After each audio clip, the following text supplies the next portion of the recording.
Ahora sí, entonces comencemos la entrevista. Por favor, para quienes nos están viendo, cuéntame de ti, a qué te dedicas actualmente, cuál ha sido tu enfoque académico principalmente, un breve recorrido de tu trayectoria profesional. Cuéntame de ti. Bueno, mi nombre es Jorge Iván Bonilla Vélez. Yo soy de formación de pregrado comunicador social, periodista. Estudié en la Universidad Pontificia Bolivariana de Medellín. Tengo una maestría en comunicación que la hice en la Universidad Javeriana en la década de los 90 y tengo un doctorado en Ciencias Humanas y Sociales de la Universidad Nacional.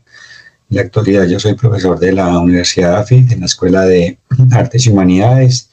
Dirijo el grupo de investigación y comunicación y estudios culturales y llevo ya pues una trayectoria de 32 años como docente, como profesor, como investigador.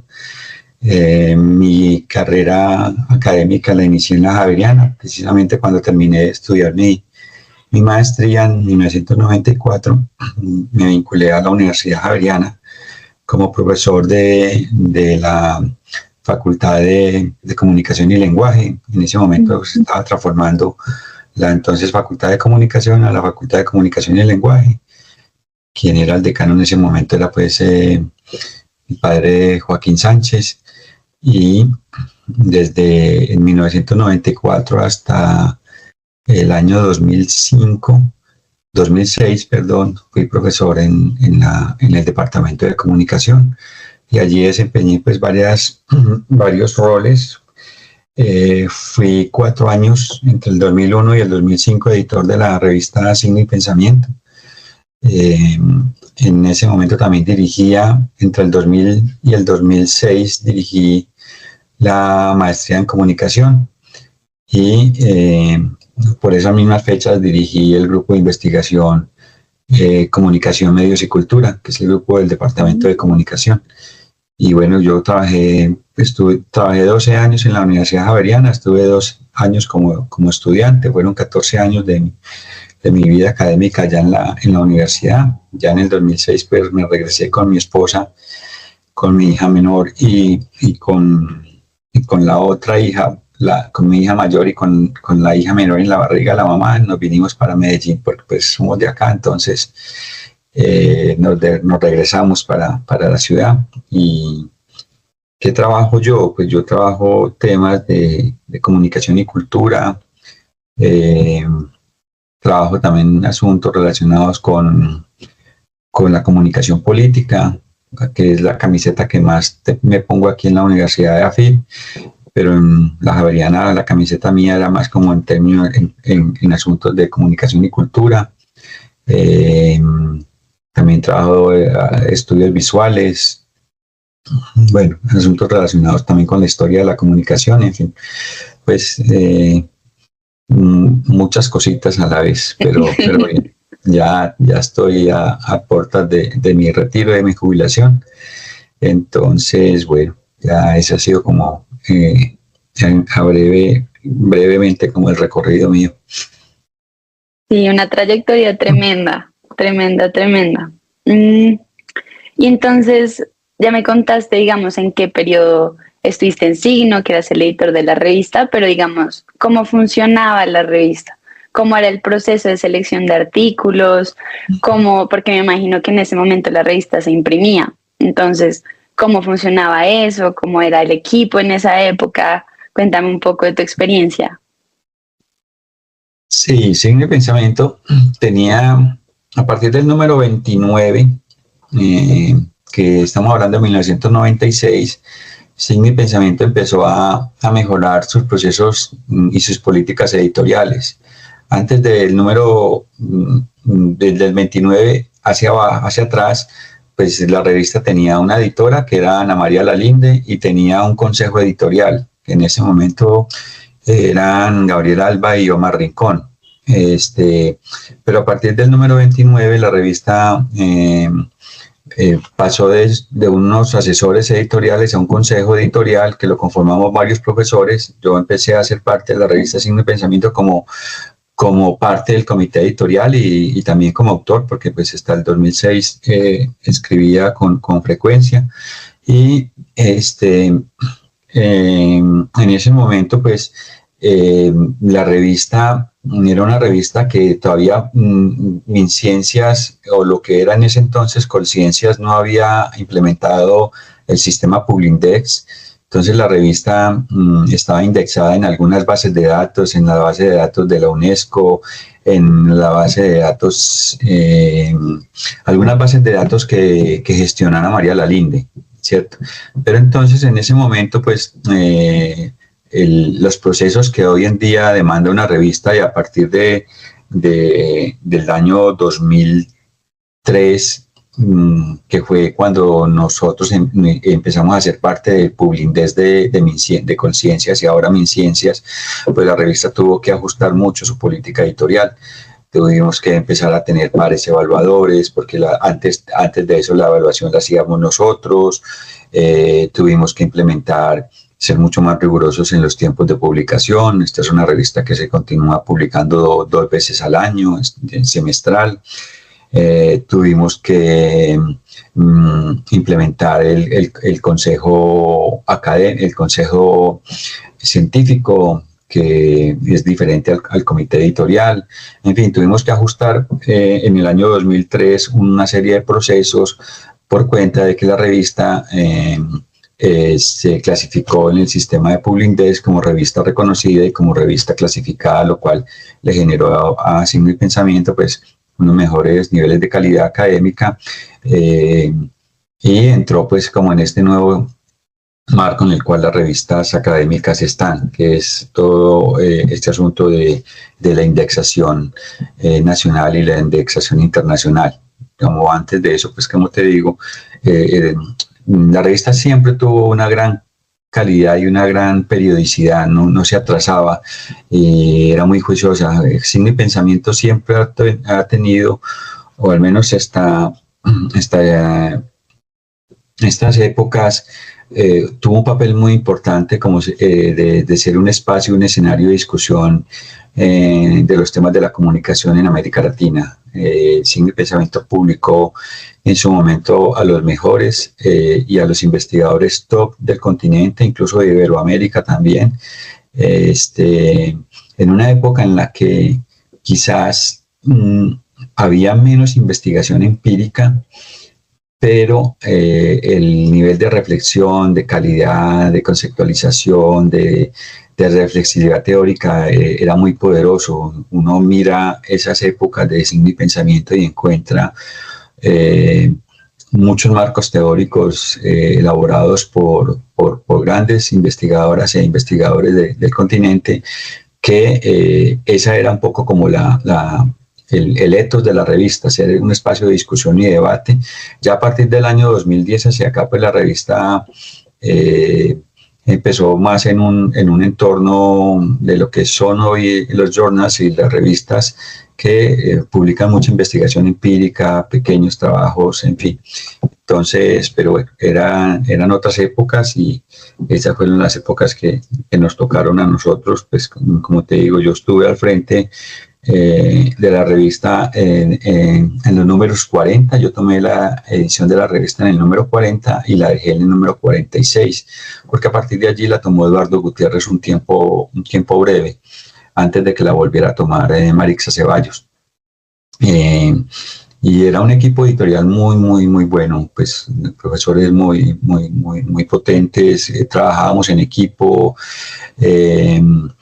y teníamos una gran coordinadora editorial que era Catalina Montoya. Creo que con Catalina, que luego pasó a ser editora en jefe de la revista, pues fueron años en los que la revista, cuando cumplió 20 años, en el año 2002, iniciamos el proceso de digitalización de la colección completa, en ese entonces del número 1, que se publicó en 1982, al número 41, que se publicó en el 2002, que fueron los 20 años de Signo y Pensamiento. Entonces hicimos la digitalización de la revista. En ese entonces, pues lo digital pasaba por el CD. Entonces, y lo que hacíamos era enviar a los autores, a los suscriptores, porque la revista tenía una base de suscriptores a los cuales se les llevaba la revista, y a las bibliotecas, a los centros de investigación de América Latina. O sea, la revista circulaba en papel y se llevaba a las... espérame un momentico. Chao, mi amor, que te vaya bien. Se llevaba a los centros y a las bibliotecas. Y entonces con esos 20 años de la celebración de Signo y Pensamiento, pues se digitalizó toda la colección, y entonces enviábamos los CDs a todas estas a bibliotecas, centros de investigación de toda América Latina y de Iberoamérica, incluso en algunas universidades también de Estados Unidos. Eso fue todo un trabajo que empezó Ana María Lalinde, pero te digo, Ana María Lalinde fue pionera en varias cosas de la revista. Primero, en que la revista debía empezar a tener acceso a bases de datos, o a participar en bases de datos que no tenían, digamos, el rigor académico y el rigor científico de lo que fue más tarde Publindés. Y Ana María generó toda una red de envíos de Signo y Pensamiento que se enviaban a centros de investigación, a facultades de comunicación de América Latina, y como contraprestación, las revistas de esas universidades, de esos centros de investigación, también surtían la biblioteca de la Universidad Javeriana en ese entonces. Listo. Bueno, pues me doy cuenta que entre Publindex y entre sacar esta edición por los 20 años de digitalizar todos los números, pues debió ser muy retador enfrentar todo el cambio, pues tanto en la manera en la que se hacía contenido, el rigor académico, tener que digitalizar absolutamente todos esos números. Digamos, para ti, ¿cuál fue el reto más grande que enfrentaste en Signo y Pensamiento? Que tú digas, aquí tuve que luchar o ser paciente. Digamos, ¿qué dirías tú que fue lo más retador de estar en Signo y Pensamiento? No, someter a la revista a la indexación de MinCiencias, en ese entonces de Colciencias, porque había que ser muy minucioso, ofrecer mucha información, cambiar políticas editoriales de la revista, ajustar procesos editoriales. Entonces eso fue muy retador, porque pues no estábamos acostumbrados a esos procesos, y esos procesos había que hacerlos en un tiempo breve, porque la ventana de acceso y de sometimiento de la revista al sistema de indexación de las revistas en Colombia pues era breve.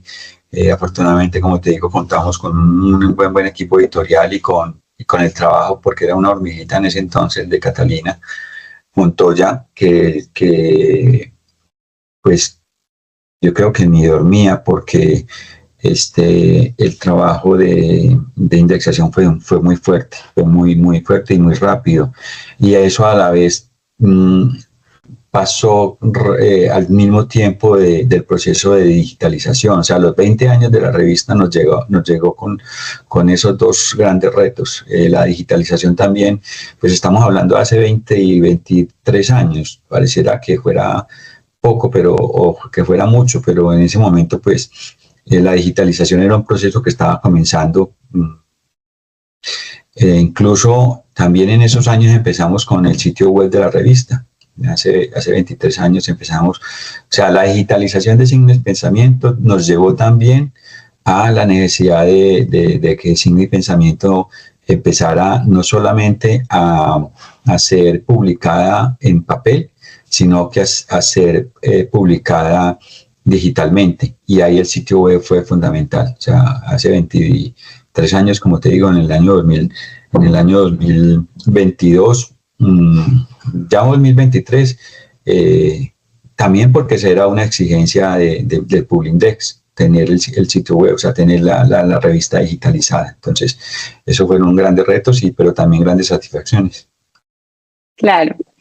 Y digamos, cuando llegó el momento de indexar en Publindex y hacer todos estos retos, digamos, de convertir a la revista en una con el rigor académico que se esperaba, ¿hubo alguna duda o alguna cuestión sobre, digamos, cómo podría afectar eso la esencia de Signo? O más bien fue como, hagámoslo con toda, enfrentemos estas nuevas maneras de estas nuevas prácticas editoriales. O sea, ¿hubo alguna cuestión ahí sobre quién es Signo y para quién publica Signo? ¿O de una fue como, listo, el rigor académico es lo que más nos interesa?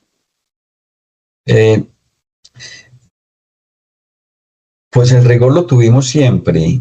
Yo creo Ay, que sí, perdón, como para la indexación, los sí, requisitos de las prácticas. siempre lo tuvo sin mi pensamiento, pero era formalizar y era hacer explícitas y era entrar ahí sí en una globalización académica que implicaba que para ser visibles, no solamente a nivel nacional, sino internacional, para tener acceso a ciertos rankings, la revista debía estar sí o sí indexada. Y eso pasaba también por algo que yo le destaco a la universidad, a la Javeriana, y es que no solamente eso ocurrió con Signos, sino que ocurrió con otras revistas de otras facultades de la universidad, con lo cual en ese sentido ya no recuerdo cuál vicerrectoría, pero es, digamos, el sistema de revistas de la universidad ahí entró como en bloque en la necesidad que eran todas las que tenían que indexarse. Entonces, ahí hubo en parte un cierto acompañamiento de la universidad, también de lo que significaba eso en recursos no solamente humanos, sino económicos, porque pues había que destinar recursos y creo que en eso la universidad ni la facultad no escatimaron esfuerzos para eso, y eso yo pues como editor en ese entonces lo reconocí mucho, porque la universidad también dijo no es si queremos o no queremos, es que hay que hacerlo, y hay que hacerlo sin perder, digamos, lo que fue en ese entonces el norte de la revista, también con las autonomías. A partir del número 40, la revista también sufrió o vivió, más que lo primero, lo segundo, un proceso de cambio en el diseño y la diagramación. Porque como te decía anteriormente, la revista la diagramaba Ana María Lalinde, pero cuando Ana María se fue, entonces quedamos como muy huérfanos entonces duramos varios números con una revista feísima. La 37, la 38, la 39 fueron revistas feísimas. En la 40 entramos con una nueva empresa de diseño, se llamaba, ¿qué le digo? Es que yo tengo aquí la colección de revistas, Motif, y con un gran ilustrador que se llama Andrés Borja, que no sé si sigue en la revista. Y entonces, en ese momento, la revista empezó a ser una revista muy bonita, la carátula, la ilustración y la diagramación, y eso fue a partir del número 40 también. Entonces, sí o sí, sin conciencia, sin la indexación, la revista seguía con esos procesos de autonomía, siendo una revista pues agradable, bien diseñada, bien diagramada, que creo que lo está haciendo hasta ahora, aunque pues ahora la revista también se ha acogido a lo que es todo este sistema de revistas, donde pues prima mucho como el texto, no son ya tan estéticas. A nosotros nos importaba mucho que fuera una revista bonita, que fuera una revista estética, que fuera una revista que provocara a leer no solamente texto, sino también visualmente, y creo que se logró en ese sentido. Listo. Entonces, dentro de todo este recorrido, por tu experiencia, quisiéramos saber qué significó Signo y Pensamiento para ti en tu trayectoria. ¿Cuál fue su significancia? A ver, varias cosas. Primero, pues que me permitió publicar y ser autor. Creo que eso pues es muy agradable cuando uno está empezando la carrera académica. Yo empecé a publicar en Signo y Pensamiento recién terminé la maestría y recién me vinculé al departamento de comunicación de ese entonces y para mí pues fue muy, muy agradable poder verme ahí reflejado como autor. Eh, Segundo, pues haber hecho parte del comité editorial y ser editor. O sea, para mí esas cosas, porque, o sea, uno de los aprendizajes que yo tengo con Signo es que digamos, me generó como la idea de editor, que siempre la he tenido hasta el día de hoy. O sea, ser muy cuidadoso con los textos, ser muy riguroso con lo que uno publica. Entonces, como la formación o la deformación de editor, a mí sí no me la, o sea, me la inculcó y eso pues para mí ha sido fundamental porque en otros procesos que he tenido, en otros comités editoriales a los que pertenezco, pues tanto de revistas nacionales como internacionales, el rigor, el trabajo en equipo que hacíamos, la manera como coordinábamos los números, porque los números eran siempre coordinados en términos de qué vamos a trabajar para la próxima edición de la revista. Entonces aparecían temáticas, números monográficos, donde también había que buscar a los coordinadores de número. Entonces me dejó el rigor de ser editor, la satisfacción de ser autor y editor, pero además como el aprendizaje de trabajar en equipo. Listo, muchas gracias. Sí siento que son esos trabajos que uno les mete el corazón y uno se hace responsable de ellos, los que a uno le inculcan precisamente pues las competencias a futuro en todos los demás. Uh-huh. Y bueno, entonces, ¿cuál considerarías tú que es el mayor aporte de Signo y Pensamiento al campo de la comunicación y la academia? Bueno, yo creo que yo empezaría por el más importante, y es que Signo ha sido un referente de la investigación y de la publicación de la investigación en comunicación en América Latina. O sea, y ese referente ha tenido distintas épocas, ha tenido unas épocas de gran auge, de gran presencia, que diría yo fueron los años 80, 90, porque era una época en la que las revistas de comunicación eran escasas, en la que las publicaciones se contaban con los dedos y en la que la circulación del conocimiento, de la investigación, de los debates en comunicación en América Latina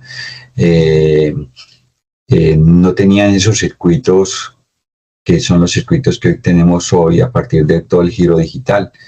Entonces, en sí, mi pensamiento se convirtió en un espacio donde incluso se publicaban trabajos de traducciones. Estoy recordando, por ejemplo, las traducciones que hacía Jaime Rubio, de autores como Michel de Certeau, como Miquel Dufresne, que eran autores que marcaron hito también en los estudios de comunicación.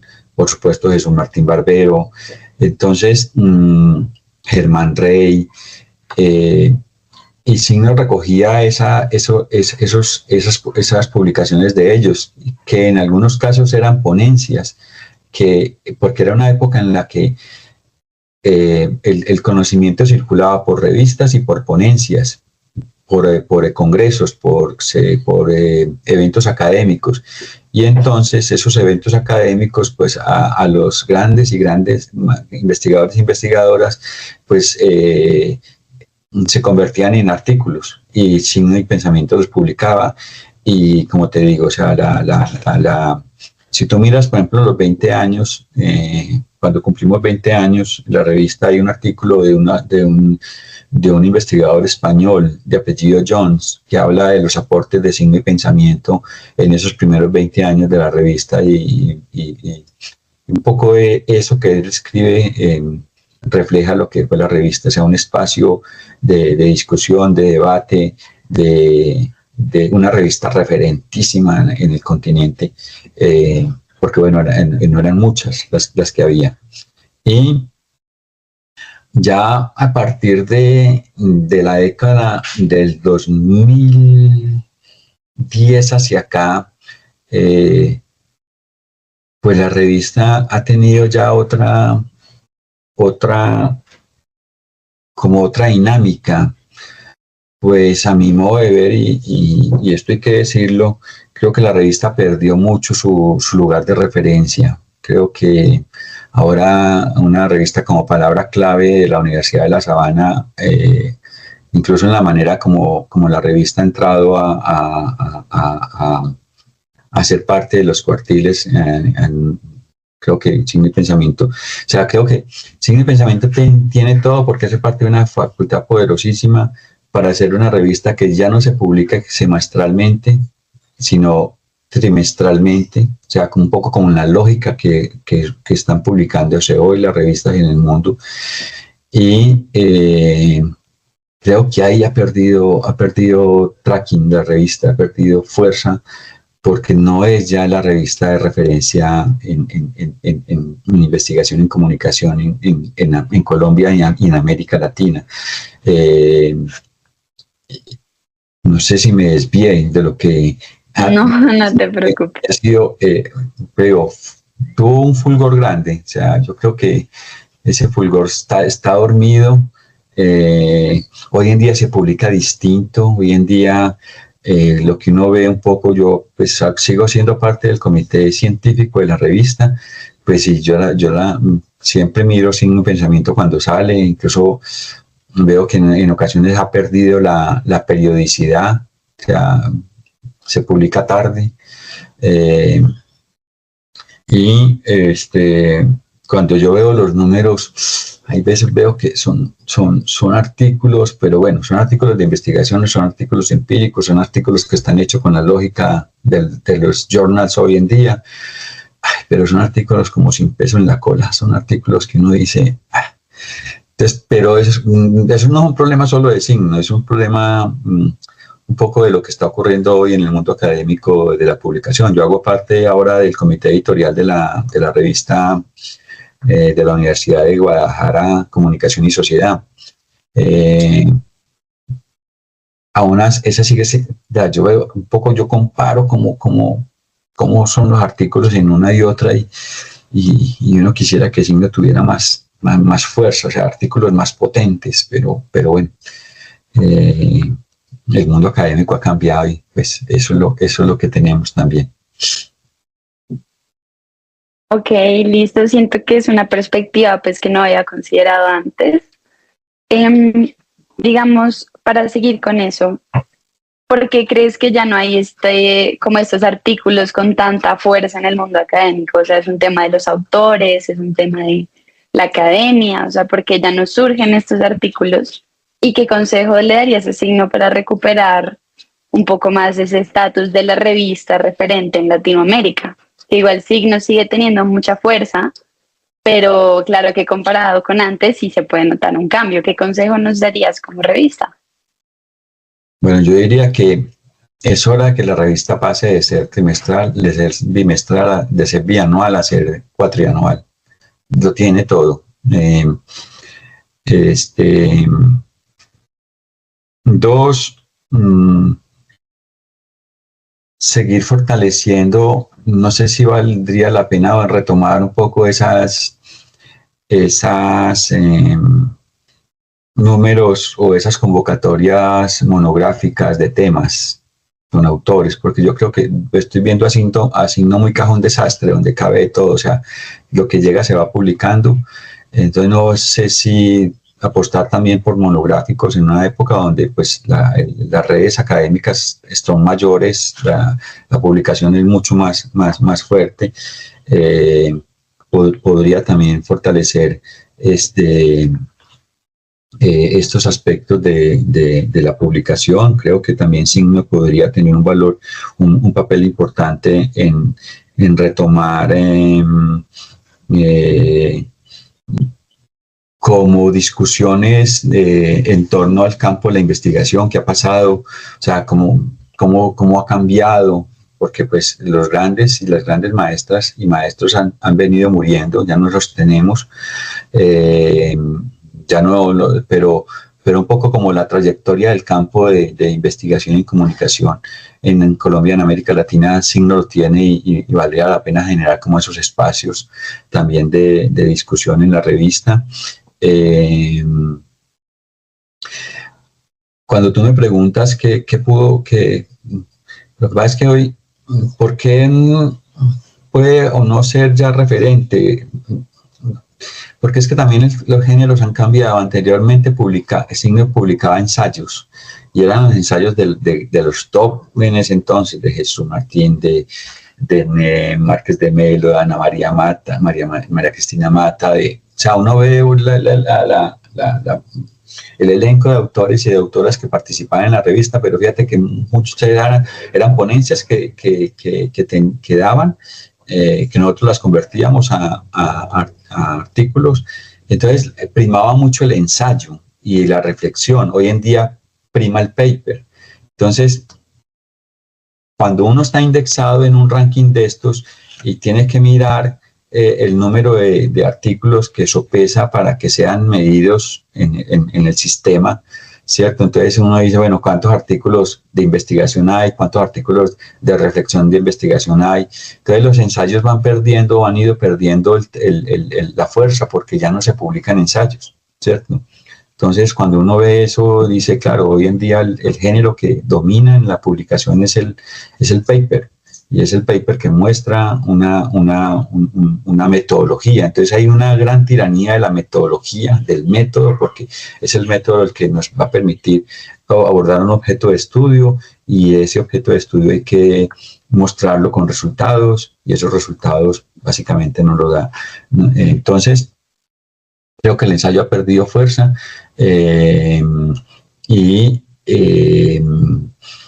hay algo que la revista tuvo un tiempo, y era las entrevistas que hacía. Los profesores hacíamos entrevistas, por como te digo, venía mucha gente a la universidad, o cuando nosotros viajábamos a algún evento internacional, entonces hacíamos entrevistas y publicábamos entrevistas. Pero también hoy en día la entrevista no es un género que dé puntos en ciencia. Entonces los editores hay veces tienen que entrar como en ese terreno difícil de equilibrar y de mirar, sobre todo cuando es una revista semestral, es qué artículos son los artículos que pueden ser medidos, porque si no, pues la revista va a perder el ranking. Entonces son varias cosas que han pasado. ¿Qué recomendaría yo más? Pues es que tengo varias cosas, pero no sé si de pronto sean también a la distancia que está uno desinformado y de pronto no las tenga. No sé si el trabajo editorial de equipo se mantenga, la posibilidad de un poco de contar más con el comité editorial, ¿cierto? Ahora, yo entiendo, bueno, a partir de una época cuando el decano era Jürgen Holberg, la revista pasó a ser una revista que se publicaba entre la Facultad de Comunicación de Bogotá y la Facultad de Comunicación de la Universidad Javeriana de Cali. Y eso, pues, cuando estaba Antonio Roveda como director del departamento, fue la época, no sé si tú has visto la revista, a partir como de la número 55, la revista se convirtió en una cosa gigante. O sea, esos números eso servía esa revista servía para trancar una puerta, porque era pesadísima, grandísima. Entonces se publicaba mucha cosa, ahí hay artículos también muy buenos. Yo siento que después de la salida de Catalina, con los editores que han tenido, no sé, yo creo que perdimos mucho la mística. Creo que Signo perdió mucho la mística, porque pues yo no sé si eran los editores que tenían a la revista en su corazón o no, pero la revista incluso tuvo problemas de periodicidad. O sea, pues no nos puedo hablar mal de los anteriores editores, pero creo que ese equipo, cuando estuvo también Liliana Herrera y como coordinadores editoriales, la revista también, o sea, la revista seguía teniendo peso. Yo no sé, yo lo que veo es como en los últimos 6, 7, 8 años la revista ha perdido un poco de tracking, pero bueno, nada que no se pueda mejorar. Claro, y no, y con toda esta información que nos estás dando, creo que es muy válido también uno preguntarse por qué cambian las cosas, dónde estamos parados con respecto a dónde estábamos, cómo podemos mejorar. Entonces, es muy valioso que nos estés aportando también desde pues el constructivismo a la revista y seguir aportándole a la revista para que mejore. Y en ese sentido, también te quiero preguntar tu opinión, ya que Signo y Pensamiento ha sido tradicionalmente una revista que se mantiene en el medio escrito. Entonces, ¿qué opinas de esta nueva apuesta por lo audiovisual que es Signo Transmedia? Creo que hoy en día hay que apostar por las distintas formas de apropiación y de difusión social del conocimiento, y creo que en ese sentido Signo se inscribe en una apuesta novedosa y en una apuesta que implica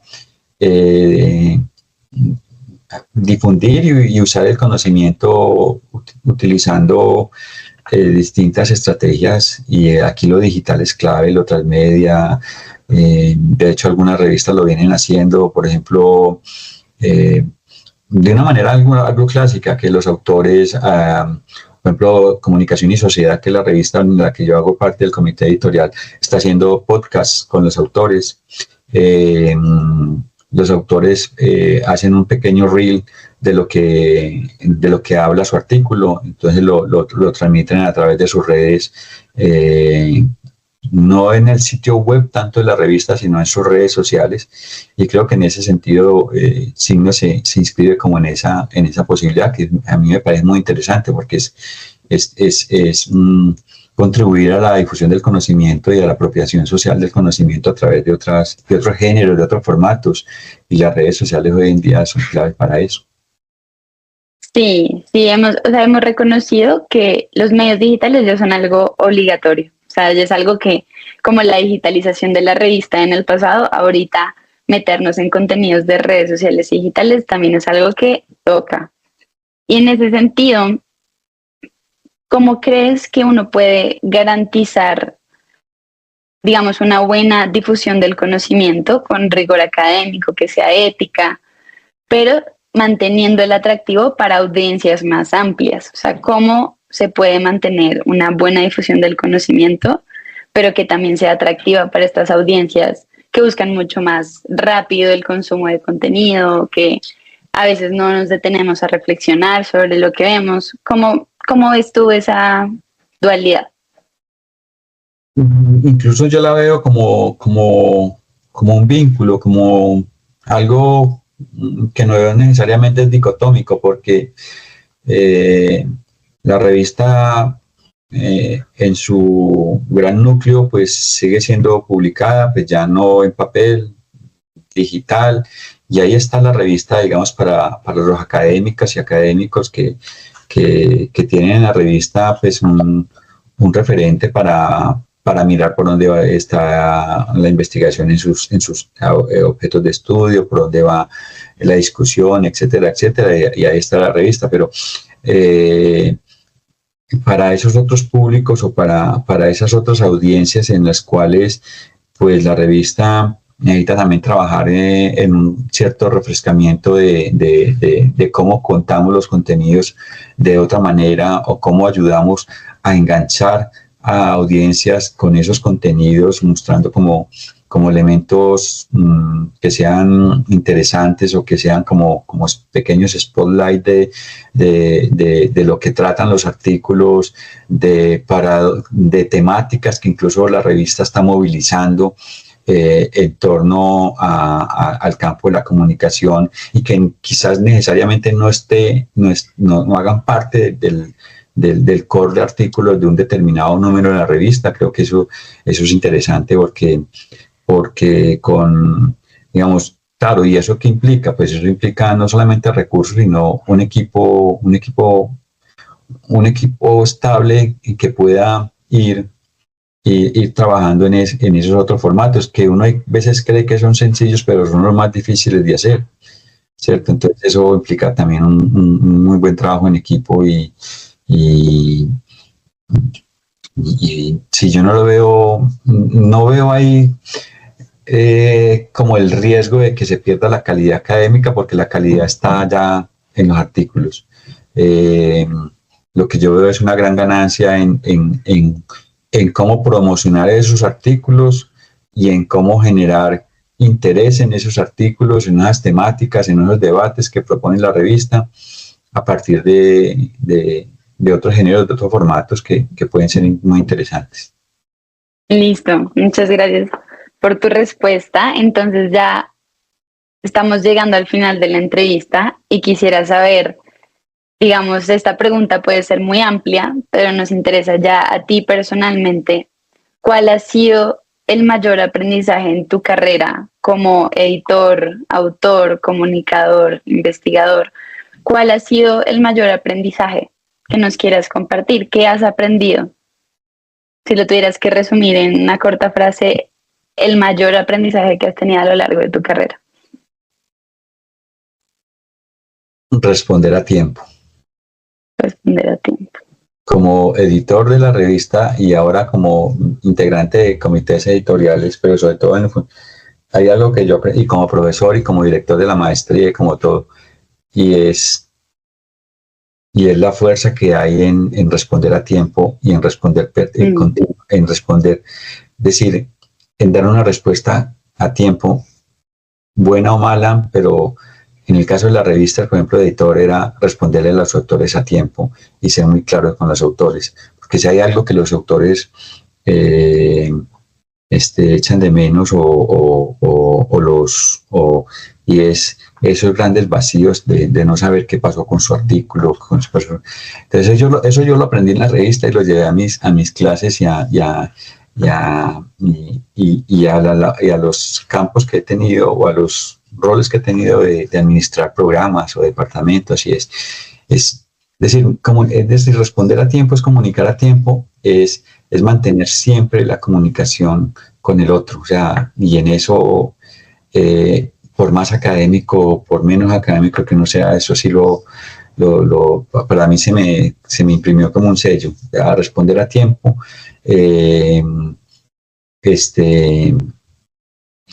y bueno, y poder escuchar, pues, saber escuchar, que no es tan fácil.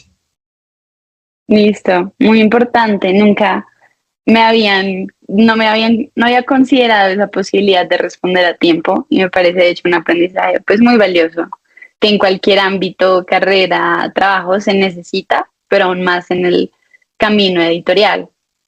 Y en ese sentido, ya como última pregunta, me has comentado muchas cosas que podemos mejorar como autores, como editores, muchas cosas que podemos mejorar en este momento. Pero te quiero preguntar también, ¿qué consejo le darías a la nueva generación de comunicadores y editores que buscan fortalecer las publicaciones académicas y también propiciar contenidos éticos y relevantes para la sociedad? ¿Qué consejo le das a esta nueva generación de editores que quiere fortalecer otra vez estas publicaciones académicas y que ganen tracción también en la juventud? Bueno, a ver qué se me ocurre. Se me ocurren varios. Uno, siempre mantener la atención entre, tú lo dijiste al comienzo, entre el pasado y el presente, es decir, de dónde venimos y para dónde vamos. Poder mirar, poder revisar el pasado para ver no solamente cosas bonitas ahí, sino un poco también para ver errores y procesos que se han ido mejorando. Entonces, mantener ese pasado y ese presente como en tensión, pero siempre como en relaciones es muy importante. O sea, el ayer y el hoy es clave, sobre todo para poder pensar en el mañana. Y eso yo lo aprendí de mis grandes maestros. Yo creo que los maestros que yo tuve, Jesús Martín, Germán Rey, siempre ese ir hacia atrás para pensar el presente es clave, porque eso permite un poco saber que no estamos inventando la rueda, saber que el presente no es pura originalidad, ¿cierto? Entonces creo que eso es un elemento clave. Lo otro es que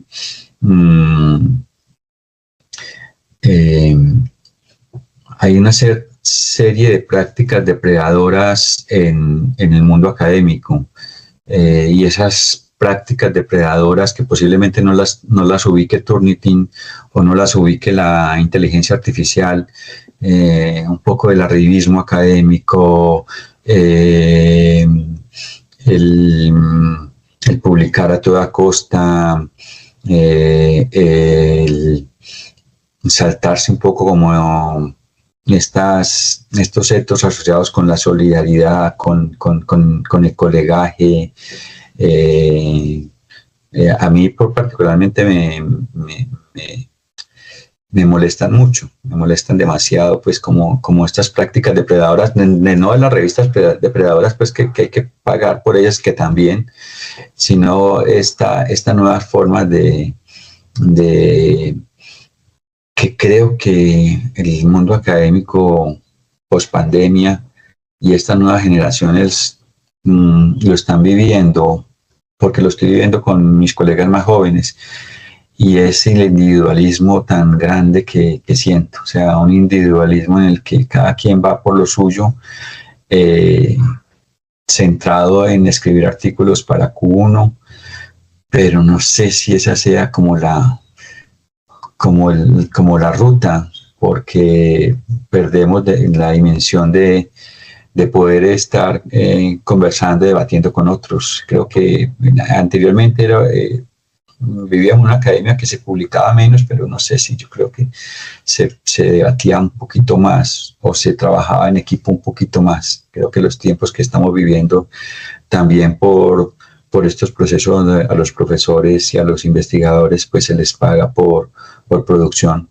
Entonces creo que está muchas veces sacando lo peor de nosotros, y lo peor de nosotros tiene que ver con cierto individualismo muy exacerbado. Bueno, sí, pues yo creo que cultivar este trabajo en equipo, este colegaje que mencionabas, es muy complicado sin el sentido de pertenencia a tu equipo y a tu revista. Entonces, sí he notado que en muchas revistas académicas lo que ocurre es que llegan nuevos integrantes al equipo con el interés de generar nuevas publicaciones para recibir mejores pagos, un mejor estatus, y se pierde el sentido de pertenencia que caracteriza las revistas académicas del pasado. Entonces, pues es un camino muy difícil mejorar esto, pero hay que verlo con optimismo, en mi opinión. Sí, sí. Y bueno, Jorge, esto concluye nuestra entrevista. Te agradezco muchísimo por tu tiempo, por tu sabiduría, por tus consejos, y te avisaré cuando ya lo vayamos a publicar esta entrevista para que la mires, me cuentas qué opinas, y te agradezco muchísimo una vez más. Claro que sí, Valentina, no, muchas gracias a vos, porque bueno, me hiciste volver a pensar en la revista. Pues yo la revista la quiero mucho porque pues realmente tengo una gran pertenencia pues a la Javeriana, que aunque pues ya hace 20 años no estoy allá, pero pues, la sigo queriendo mucho, y a la revista, pues eso sí, ahí sí, como dicen, lo que es con la revista es conmigo. Bueno, no, muchísimas gracias.